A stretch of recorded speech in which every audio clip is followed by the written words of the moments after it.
La mission de l'UDECAM, qui est une association dont le nom signifie, je le rappelle, parce que c'est parfois un acronyme bien connu, prononcé souvent, mais quand même, c'est bien de le rappeler, l'Union des entreprises en conseil et achats médias. Donc nous sommes l'association qui représente les agences médias en France, 90% du volume d'achat français, avec 25 membres, des grands groupes internationaux, des agences françaises, indépendantes, locales, et donc toute la diversité du spectre de ce monde qu'on appelle les agences médias, tous les talents, du conseil aux experts, en passant évidemment par toute la partie digitale de nos entreprises et tout ce qu'on est en train de développer les uns et les autres. Donc notre mission, c'est de faire en sorte de défendre évidemment notre profession, de faire en sorte de la valoriser, de la montrer, de faire en sorte qu'elle soit attractive par rapport aux jeunes talents, par rapport à toutes les évolutions du marché, et puis également de faire en sorte qu'elle soit représentée au niveau des pouvoirs publics, au niveau de l'interprofession, avec tous nos camarades, que ce soit avec la ACC, avec l'Union des marques, avec l'ensemble des interprofessions et des syndicats professionnels qui travaillent avec nous tous les jours. On a trouvé avec le conseil d'administration qui a été élu il y a quelques semaines maintenant, au début de l'été, début juillet, qu'il était le temps d'apporter un certain nombre de changements et d'évolutions dans notre gouvernance, dans la manière dont on travaillait. Alors, premier grand changement, c'est le fait d'avoir non plus l'Assemblée générale extraordinaire avec tous les membres, un bureau, un conseil d'administration, mais de supprimer le bureau et d'avoir une gouvernance plus resserrée, très collégiale, avec des représentants des agences indépendantes, des grands groupes, qui prennent les décisions et qui ont donc je dirais le pouvoir sur ce que fait l'association. Donc j'ai la chance et l'honneur d'avoir été élu président de l'association, avec pour mission de mettre en place une nouvelle équipe, donc deuxième grand changement, plus professionnelle, dans le sens où elle est composée de permanents plus nombreux. On avait jusqu'à présent, historiquement, un permanent, enfin une permanente qui était qui avait le poste de délégué général, et on a choisi et décidé ensemble de déployer une équipe beaucoup plus large, donc de 4 personnes, avec à la tête de cette équipe un directeur général, Damien Defoucault, qu'on a la chance d'avoir pu d'avoir fait venir à l'UDECAM, parce que faut savoir qu'on est quand même une association, on a effectivement cette image de groupe qui travaille ensemble, décide ensemble, mais c'est pas un job facile, et c'est pour moi une vraie chance et un honneur que Damien ait choisi de nous rejoindre, parce que je suis sûr qu'il a à la fois le talent politique, la vision marché, notamment data, techno, mesure, et puis également la capacité humaine de fédérer nos actions. Donc l'objectif, c'est de faire en sorte que cette équipe puisse pérenniser l'association dans le futur, donc qu'elle ne soit pas uniquement liée à une mandature d'un conseil d'administration ou d'un président ou d'une présidente qui est donc d'un an renouvelable une fois, que ça tourne relativement vite, mais de pouvoir justement nous inscrire dans la durée et de déployer avec beaucoup plus du coup de moyens à la fois humains et financiers aussi sur des projets comme par exemple le fait de faire non plus une rencontre de l'UDECAM, ça s'appelait les rencontres, et moi j'ai proposé d'en faire 4 par an plutôt que de faire juste une matinée.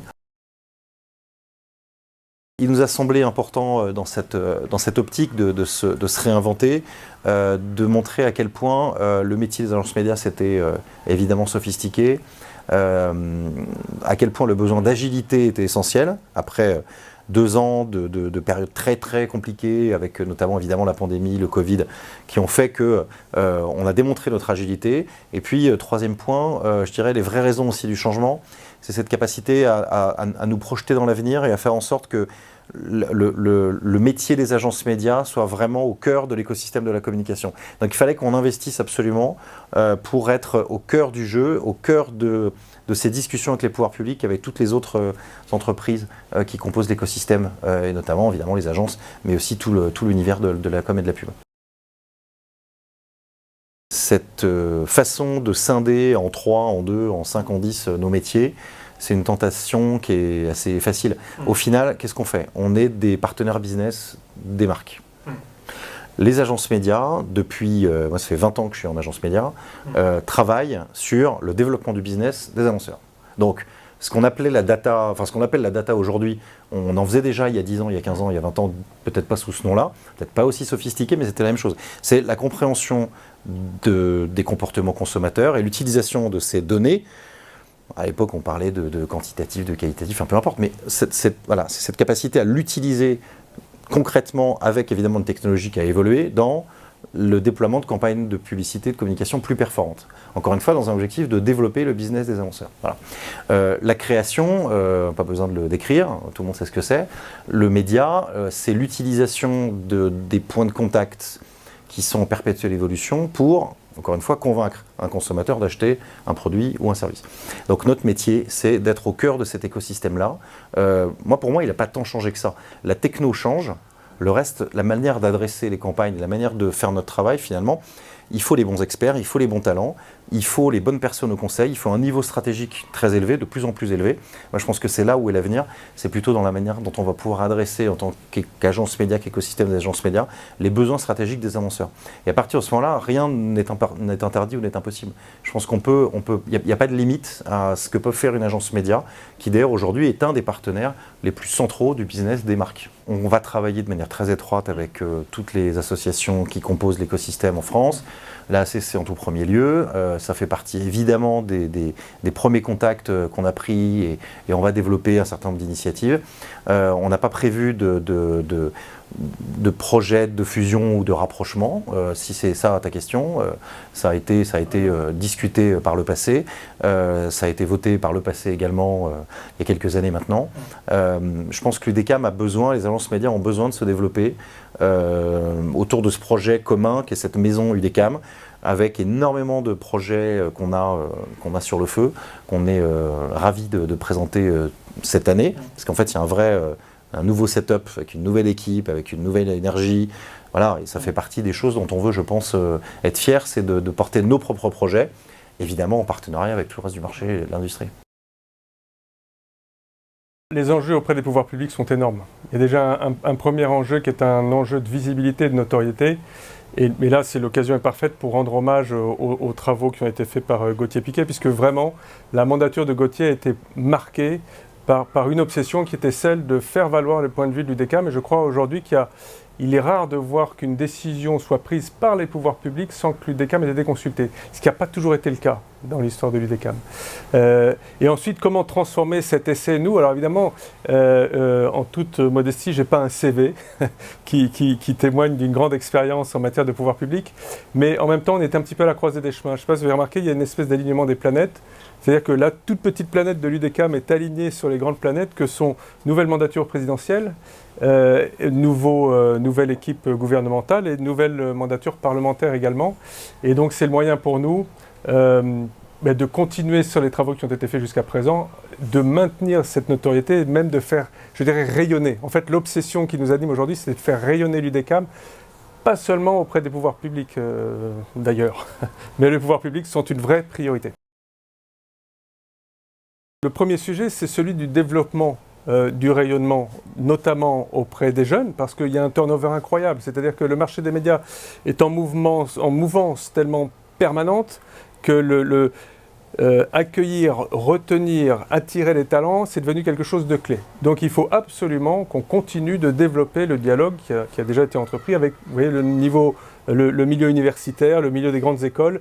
Il faut faire connaître nos métiers. En fait, on a la chance tous d'être passionnés par le métier et maintenant, il est temps pour nous de transmettre cette passion. Il faut transmettre cette passion. Et pour transmettre cette passion, il faut se mobiliser. Les pouvoirs publics, ça c'est le préalable parce que ce qui fait le cadre de l'exercice de notre activité, c'est toutes les lois qui sont votées au ministère de l'économie et des finances. Et là, nous sommes partie prenante, nous, non seulement en tant que conseil, mais également en tant que mandataire, puisque je n'ai de cesse que de rappeler que les agences médias ne sont pas des partenaires comme les autres, ce sont des gens qui portent un mandat pour le nom des marques, qui représentent les marques dans leur quotidien d'achat. Il n'y a pas beaucoup de mandataires qui peuvent se targuer d'une telle responsabilité. On a une particularité en France qui est la loi Sapin, qui a été votée il y a une trentaine d'années. L'un des effets pervers de cette loi Sapin, c'est que force est de constater que la rentabilité des agences médias en France est inférieure à celle qu'elle est dans d'autres pays. Donc la transparence c'est bien, mais si ça nuit aux intérêts des intéressés, c'est pas aussi bien. Donc, et donc il va falloir que l'UDECAM pèse dans les évolutions de la loi Sapin qui régit notre activité. C'est pas la seule, il y a plein de sujets tous aussi. Du modèle de rémunération. Du modèle de rémunération notamment, le sujet de la gestion de la data, donc l'UDECAM s'est emparé avec les autres organismes interprofessionnels du sujet de la RGPD il y a déjà quelques années. Les sujets sont multiples parce que justement notre monde des médias est en évolution permanente. Donc il faut être présent sur tous ces sujets. Il y en a une qui me tient à cœur, qui est assez corrélée d'ailleurs au sujet au sujet précédent hein, sur le modèle économique des agences. C'est ce qu'il est convenu d'appeler, à tort ou à raison, la plateformisation de ce marché. Les plateformes sont là, a priori, pour faire gagner du temps, pour automatiser un certain nombre de décisions à faible valeur ajoutée. Et leur présence est nécessaire en ce qu'elles permettent aux agences de gagner du temps sur les tâches à faible valeur ajoutée, l'exécution hein, de tous les aspects transactionnels, pour se consacrer sur des tâches à beaucoup plus forte valeur ajoutée que sont notamment la réflexion stratégique média. La difficulté, c'est que des plateformes, il y en a de plus en plus. Et qu'aujourd'hui, il se trouve personne, ou quelques petites initiatives très éparses, pour harmoniser l'usage de ces plateformes. Donc paradoxalement, le marché se plateformise, et un certain nombre d'acheteurs nous disent, mais avec la multiplicité des plateformes, aujourd'hui, c'est devenu un cauchemar de développer un plan média. Pourquoi ? Parce qu'il y a une multiplicité de plateformes. Bon. Il y a un vrai besoin d'harmoniser autour de fonctions simples la faculté de développer un média planning, multi-levier, multimédia, mais de façon simple. Donc là, il y a des vrais sujets qui sont très technologiques à mener. Je pourrais vous parler aussi de la data, on n'a pas le temps, mais voilà, il y a plein de sujets. Donc, je dirais le phénomène qui émerge, c'est celui de la plateformisation versus la nécessaire simplification de certaines tâches à faible valeur ajoutée de notre métier. C'est un vrai paradoxe qu'on vit.